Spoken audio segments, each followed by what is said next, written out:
eyes turn to Africa for COP27 in Egypt. The gathering in Accra will showcase how global collaboration is accelerating the use of Earth observations as evidence for local impact, both in Africa and around the world.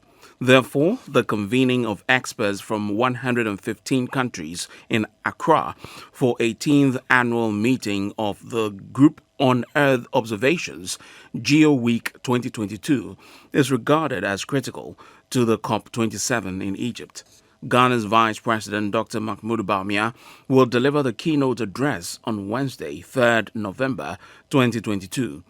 The Chief Director, Ministry of Environment, Science, Technology, Dr. Nadede Tego, said the topics on the agenda include operational services for Africa, the Digital Earth Africa Initiative, nature-based solutions, national adaptation plans, and GEO's post-2025 strategy. Change of our attitude will help us.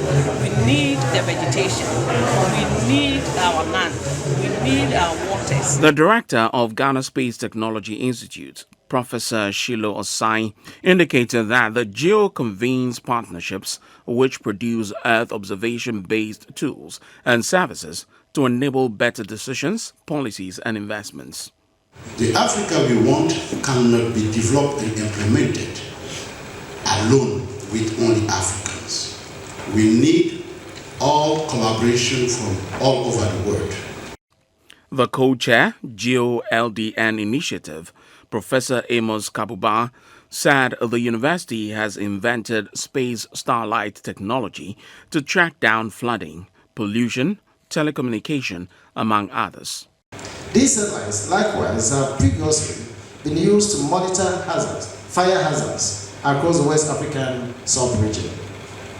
The satellites can be used to study water resources and their levels of pollution or depletion.